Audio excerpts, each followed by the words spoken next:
Bahas Vigilante episode 5 dan 6. Kalau kesan gua episode 5 6 ini tensinya nggak setinggi ini sebenarnya. Kalau gua rasa ya nggak setinggi episode 3 sama 4 di mana banyak misteri muncul. Tapi di episode 5 6 ini kita kayak dikasih banyak jawaban nih atas pertanyaan sebelumnya, Bang. Kayak misalkan yang tadi tuh reporter apakah bakal kerja sama si impostor, terus nanti peran reporter sama polisi itu mulai kelihatan kan di episode 56 nih kayak gimana opposite lah gitu, berlawanan lah. Terus kayak dimulai si badan gede ya, yang badan gede itu dia bakal kerja sama si Kim Jong atau enggak ya. Banyak jawaban sih di sini, dan ternyata sebagian besar tuh bener ya tebakan kita gitu. Selanjutnya tuh ternyata kayak gini gitu. Jadi mungkin nggak sewah kemarin tapi akhirnya terjawab itu sih. Kalau gue sih yang menarik itu tebakan kita soal si polisi itu pengen nangkep vigilante yang jelek-jelek. Ternyata bener kan, emang itu tujuannya buat menggiring opini publik kalau ternyata vigilante itu cuma sekumpulan bandit-bandit doang gitu. Tapi yang gue kaget adalah responnya si Kim Jong. Jadi ya mungkin dia nggak terima kalau vigilante itu akhirnya dinilai jelek. Ternyata malah dia responnya nyamperin bandar narkoba di episode 4 kemarin. Kalau kemarin kan cuma bandar paling bawahnya doang nih, bukan yang atasnya. Nah, dia kali ini dia nyamperin bandar yang di atasnya lagi, yang di atasnya episode yang dia bunuh di episode 4 ya kalau nggak salah. Dia samperin, dia bunuh pas baru keluar dari penjara kalau nggak salah, yang di toko buku. Jadi dia langsung ngasih pesan kalau yang lu tangkap tuh bukan gua gitu. Antara ngasih provokasi atau ngejawab keresahan masyarakat gitu. Itu yang gua nggak nyangka. Dua-duanya sih kayaknya. Jawabannya tuh langsung secepat itu dikasihnya gitu. Terus juga akhirnya si Choi Miro tuh yang reporter kerja sama si imposternya tuh. Ya sebenarnya kalau menurut gue itu lebih karena dia dipecat dari perusahaannya dia ya. Tadinya tebakan gua ya, dia tuh si reporter ini bakal naik pangkat gitu. Naik pangkat akhirnya dia lebih leluasa untuk ini. Ternyata dia malah dikeluarin. tapi emang tebakan kita tuh bener, karena si impostor ini bakal memfasilitasi si reporter ini gitu. Cuman caranya ternyata berbeda. Cuma dari pas ada scene si Choi Miro itu dipecat, gue udah langsung mikir, wah malah jadi kayak kuda liar nggak sih kalau dia lepas gitu. Makin. Iya, selama ini kan dia masih ada nahan-nahan nih karena dia masih berada dalam naungan satu perusahaan gitu. Dengan dia keluar dari perusahaannya dia kan ya udah sesuka dia aja, apalagi di backup sama si yang imposter itu yang orang kaya kan. Makin gila nih. Iya, makin menggila aja. Dan data-data yang dikasihnya pun juga data-data first hand kan istilahnya tuh udah langsung data aslinya gitu. Iya. Gak ada yang di-cut, gak ada yang di-blur apa segala macem. Jadi lebih parah. Cuma yang gue bingung itu di ending episode 6 itu kan yang dia disamperin sama polisinya pas lagi siaran. Maksud gue gini, kalau polisi aja bisa datengin dia nge-cut siaran itu segampang itu, berarti kan gak menutup kemungkinan penjahat-penjahat lain tiba-tiba datang dia lagi siaran terus dibunuh kan. Maksud gue itu kan sebenarnya kan emang itu lagi diincar kan dia. Iya makanya. Makanya maksud gue kok nggak ada keamanannya sama sekali gitu loh. Atau ya minimal dia ngelakuin siarannya tuh di bunker lah, di tempat yang tersembunyi gitu, bukan. Kalau ini kan kayaknya di gedung ya. Iya. Jadi kayak tempat yang terlalu gampang buat diincar. Maksud gue tuh kayak gitu loh. Kenapa segampang itu di Ubernya? Iya sih, salahnya nggak kepikiran ke situ sih ya dia ya. Padahal ya bahaya banget, polisi sama penjahat kan kayaknya untuk teknologi sekarang bisa aja incar dia gampang banget kan waktu gitu. Dan terbukti pas di episode terakhir itu dia kan sebenarnya diincar sama dua orang itu kan, si Beng sama si yang badan gede itu. Tapi kebetulan si Jihyun itu kebetulan datang duluan karena mungkin melihat ada laptop itu kan, laptop lagi siaran nih, dia akhirnya ke tempat siaran. Kalau nggak ada dia mungkin si reporter yang kena sih. Udah mati Iya, kan reporter yang kena.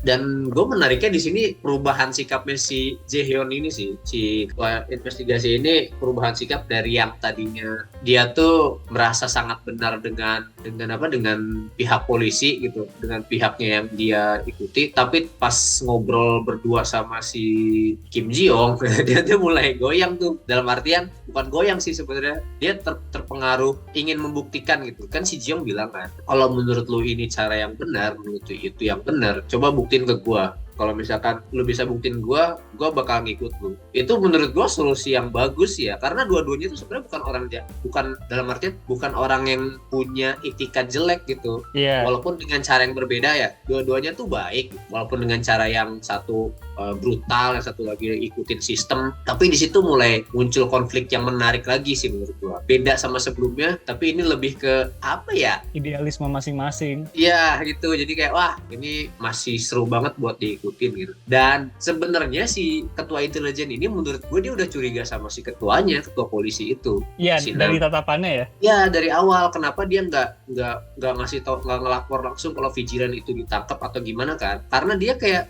sebenarnya berusaha melindungi vigilante yang asli juga gitu. Melindungi juga itu. Iya juga ya, benar juga ya. Iya, melindungi vigilante yang asli, dan dia nggak mau ngasih laporan itu ke ketuanya karena rawan ketuanya bakal macem-macemin vigilan asli itu. Bener.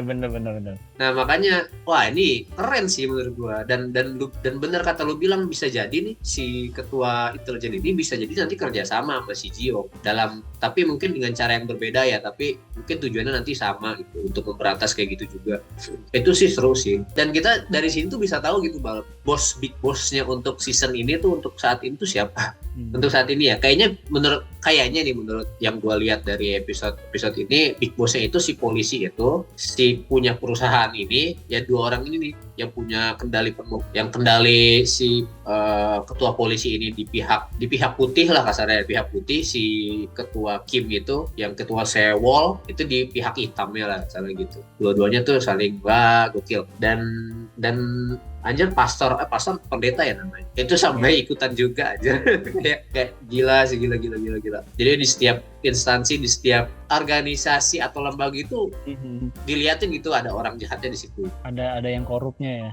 Sorry guys, ada sedikit kesalahan teknis, jadi gue nggak bisa lagi agak ribet lah pokoknya pakai laptop, jadi harus pakai handphone. Tadi sampai mana sih bahasannya? Semua lembaga ya.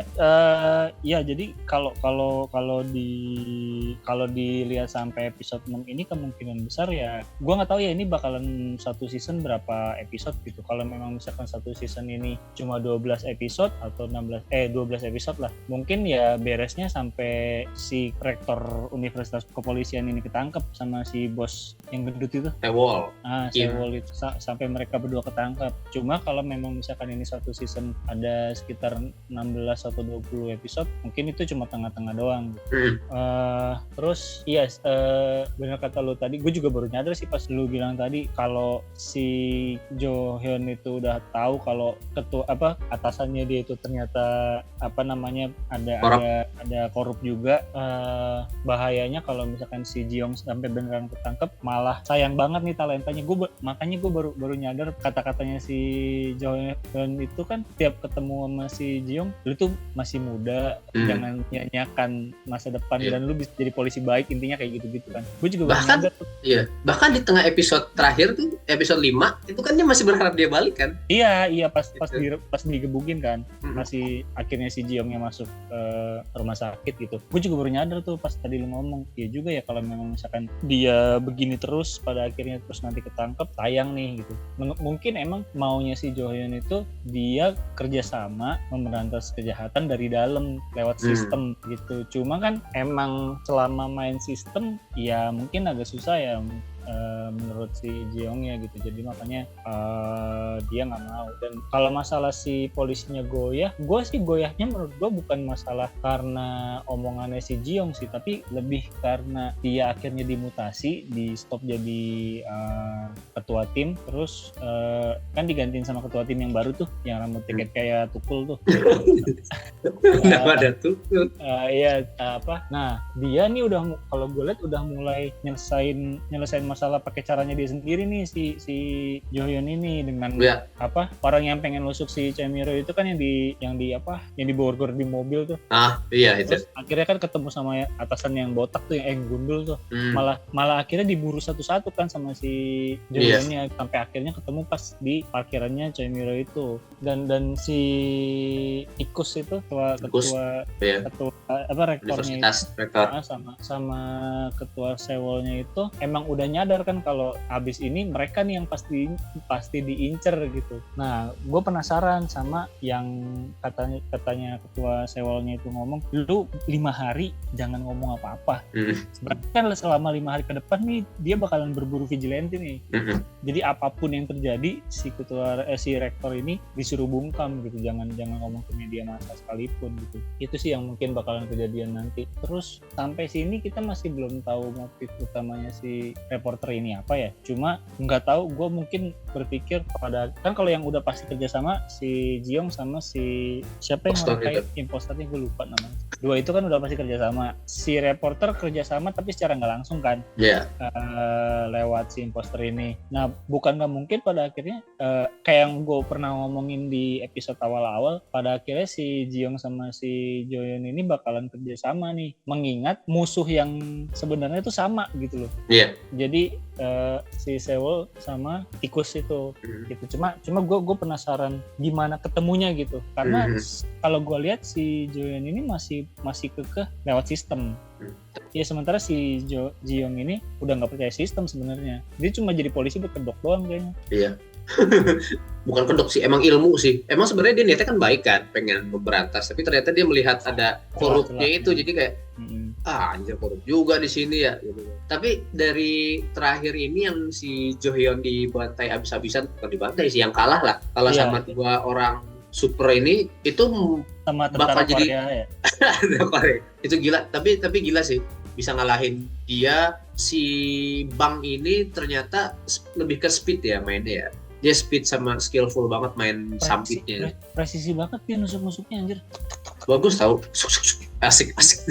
Dia mainnya speed banget. Cuman aneh sih plot armor buat si reporter sebenarnya pas waktu awal-awal dia bisa bebas dari si Beng. Kenapa? Agak plot armor ya. Kan sebenarnya kan si reporter rambut merah awal-awal ketemu sama si Beng kan, sama si Bang. Pas waktu masuk ke bongkar pabrik chip-chip itu. Itu kan ketemu sama si Beng kan. Mestinya dengan si Beng yang skillnya kayak gitu kayaknya enggak harusnya nggak lolos ya? Iya, harusnya nggak lolos gitu. Cuman mungkin ada plot armor dari ini, jadi dibebasin aja gitu, ya udahlah. Atau mungkin si Bengnya nggak nyadar si reporter itu se-impactful itu gitu. Jadi ya udahlah, biasalah itu, maksudnya reporter aja gitu. Iya. Mungkin kayak gitu. Jadi ya, bisa jadi. Jadi ya udahlah. Dan ada si yang gede lagi tuh yang kemarin di movie aja. Itu ada lagi. Sumpah ini mainnya dia. Nah, kan tadi gue bilang tentara Korea Utara. Iya. musuhnya gila, mereka gila sih, ini PR banget buat si impostor, buat si Jiong, buat si Jo Hyun, gimana caranya ngalahin dua orang ini. Iya, karena kan sampai sekarang istilahnya mereka ini masih bergerak sendiri-sendiri kan. Nggak bisa dibilang kerjasama juga, karena pada prakteknya si Jiong selalu bergerak sendiri, impostor bergerak sendiri, Jo Hyun bergerak sendiri. Impostor mah ngikut anjir. Iya. Dia mah nguntip. Oh, gua ini ada satu yang gue pengen ngomongin, gue takut lupa. Waktu ribut antara Jiong sama Jo Hyun itu gue udah yakin kalau si Jiong bakalan kalah sih. Selain karena size pasti satu pengalaman, dan kedua si Jo Hyun ini kan udah ditampilin ribut sama orang banyak dia menang. Jiong belum pernah sekalipun ribut sama orang banyak, coy. Iya, waktu ribut sama orang berdua aja masih kelibetan, maksudnya pas yang di gereja tuh bukan kelibetan sih, kayak baru gerak-geriknya tuh nggak sat si Jaehyun gitu. Di Jaehyun kan kayaknya efektif banget serangannya. Terus ya itu balik lagi, jadi gue penasaran mungkin nanti di episode 78 bakalan mulai ada kerjasamanya nih antara 4 orang ini nih. Mungkin mereka bakalan sharing informasi atau gimana. Cuma gue sih pernah kan yang di siaran si Choi Miro itu kan sempat berhenti tuh gara-gara didatengin polisi yang si Joyen itu ya. Nggak tahu nih bakalan dilanjutin apa enggak. Kalau dilanjutin reaksi publiknya tuh pasti bakalan kacau banget, karena pemuka agama ternyata jadi rentenir juga, jualan narkoba juga. Wah, dia nggak kebayang gitu reaksinya. Publik heboh. Iya, jangankan di Korea Selatan aja yang istilahnya orang-orangnya banyak yang sebenarnya mungkin udah mulai ke arah ateis dan agnostik ya. Kayak reaksinya mungkin bakalan gila gimana di sini gitu kalau kejadian. tapi di sini ada sih beberapa yang Ada. entah itu ketua apa kayak gitu, tapi ya sih udah banyak juga sih sebenarnya kayak gitu. Cuman di sini kayaknya udah mulai paham sih kalau kayak gitu tuh nggak semuanya. Mungkin ya, tau lah, ada jangan bahas itu deh. Itu kemana-mana anjir. Apalagi ya? Ya gue ini sih. Ya mungkin itu episode 78 bakalan awal mula dari kerjasamanya 4 orang ini. Terus gue masih penasaran temennya si Jiong tuh sayang banget loh nggak dilibatin. Belum kayaknya tuh, kayaknya belum deh. Gimana ya? Tapi bisa juga sebenarnya cuma supporting karakter biasa doang sih. Cuman sayang banget ya, bener sih sayang. Sama kayak tebakan gue yang kemarin. Ternyata cewek agensi itu udah aja. Iya. Gue berharap lebih sebenarnya. Cuman ternyata selingan doang. Temennya juga jatuhnya kalau selingan doang sayang juga, bener kata lu. Iya. Kalau yang cewek itu gue sih udah yakin dari awal dia emang cuma buat nolongin doang gitu. Tapi kalau temennya tuh terlalu sayang karena dari skill mendekati gitu kan atau sama si Jiong. Mungkin ya balik lagi karena gue nggak baca webtoonnya, gue cuma bisa menebak-nebak doang gitu. Ada 2 skenario yang mungkin bakalan menarik. Iya, gue kebayang juga. Dia bantuin Jiong sebagai vigilante atau dia ikut tim khusus polisi penanganan vigilante dan akhirnya mereka itu. Gue justru yang kedua gue tadi pikir ini kalau nggak dipakai sayang, tapi kalau dipakai 2 orang ini kan, satu yang pecicilan ini dia selalu ngomong vigilante mah paling gitu kan, bener kan dia tuh jahat gitu kan.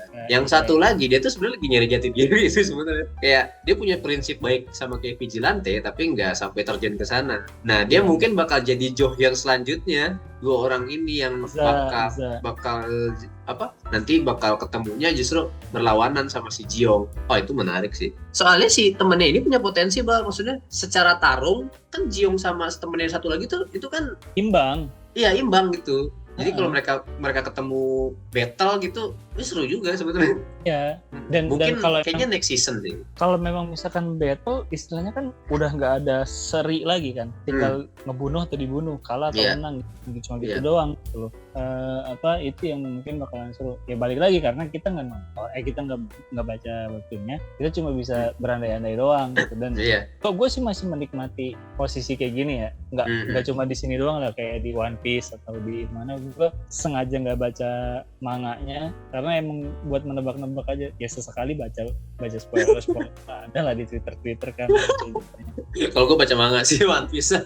Itu nggak bisa dihindarin lah kalau itu. Cuma itu serunya menurut gue ya, jadi bisa menebak-nebak alur cerita aja gitu. Tapi gini Bang, kalau misalkan mau nebak lagi ya, bisa jadi ending season ini Universitas Polisi ini kelulusan, selamat bla bla bla lulus gitu kan. Nah setelah itu ada cuplikan lagi 2 temannya ini jadi tim investigasi buat memburu vigilante. Setelah lulus, siapa sih namanya? Pas lulus. Jadi kayak ada cuplikan dikit. Ini tugas lo buru vigilante. Udah gitu.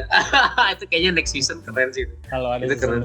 Ya. Iya, kayaknya keren. Jadi kayaknya sebenarnya itu sih. Kalau untuk episode 5-6 tuh banyak pertanyaan terjawab itu aja sebenarnya. Untuk 7, 8, 9, 10 dan semacamnya mungkin bakal tadi kata lo bilang ini kita bakal bisa lihat kerjasama 4 orang itu tuh, si reporter, si Jo Hyun, si impostor sama si Jiong. Ini penasaran sih gimana kerjasamanya. Gue juga penasaran apa yang bakalan dilakukan sama si Sewol itu buat ngeburu vigilante, karena kan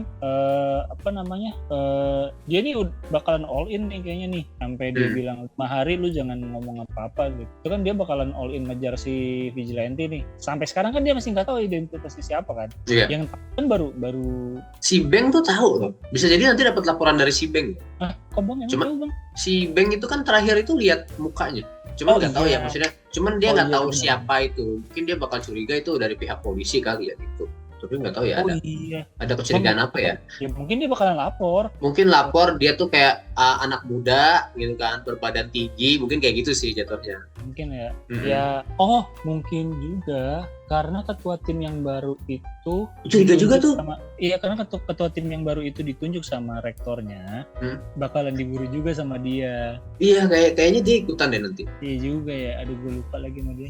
Soalnya kan terakhir pas ketemu gurunya itu kan, ada si Jiong juga tuh, terus bahas tentang foto murid. Jadi terus udah gitu nanti si Beng entahlah gimana. Si Beng ngasih tahu si tikus, lewat misalkan lewat si Sewol, ciri-cirinya itu misalkan anak muda gitu kan, berbadan tinggi. Nah mungkin dari ketua si rektor ini bakal ngasih tahu ke tim investigasi tim apa sih investigasi yang baru gitulah gitu coba. Kocak juga si impostor minta foto pas lagi sakit ya. Iya anjir. Tapi lo merhatiin gak sih tiap dialog ini pasti misalkan dialog serius nih ya, tiba-tiba di belakangnya dikasih jokes sedikit tuh. Iya. Kayak misalkan enggak semua. Kayak misalkan waktu impostor ketemu si Jiong tuh pas malam-malam itu habis bahas serius tiba-tiba musiknya masih serius nih. Satu lagi. Kan udah gitu, satu lagi. Gimana kalau nama kontak gua nama yang keren gitu kan. Itu kan sebenarnya jokes terakhir ya. Masih jokes terakhir anjir ya, kirain mau bahas apa. Terus ada lagi yang si Johyun sama reporter itu juga sama pas obrolan terakhir itu deh, jokesnya tapi tipis banget sih. Kayak setelah serius ngomong ada satu lagi. Udah nggak usah ngomong pakai bahasa santai gitu kan, kayak belakang itu kayak jokes tipis tiap ngobrol gitu. Mungkin itu serius nggak sih? Kayaknya serius deh. Sebenarnya serius. Cuman kayak menurut gue sih ada tipis-tipisnya lah, kayak aja lu gak usah santai-santai, gak usah akrab deh gitu kan ada. Cuman di belakangnya dikasih kayak anti klimaks itu tiap obrolan. Gak tau ya di episode sebelumnya ya. Gue baru nyadarnya pas sekarang sih tiap ngobrol pasti belakangnya digituin. Gak tau deh belakang-belakang. Mungkin kalau diperhatiin lagi ada kayak gitu. Pokoknya intinya yang gue tungguin kerjasama dari 4 karakter protagonis ini sama apa yang bakal dilakukan oleh si rektor sama si Sewol nih buat ngebuat vigilante, karena yang paling aman tuh posisinya si imposter dah, nggak ada yang tahu dia siapa. Iya, imposter nggak ada yang tahu loh dia bersih dia mainnya. Ini bersih loh. Yang paling dirugiin si Jiong anjir. dia udah kadung nih, dia udah kadung gitu. Oh bodo amat, makanya dia terakhir ngomong kan, walaupun yang gue bilang walaupun yang gue lakuin sia-sia emang ada masalah gitu dia. Pas terakhir tuh nothing tulus aja deh. Iya, tapi keren sih, keren. Ya film ini keren sih menurut gue. Tunggu next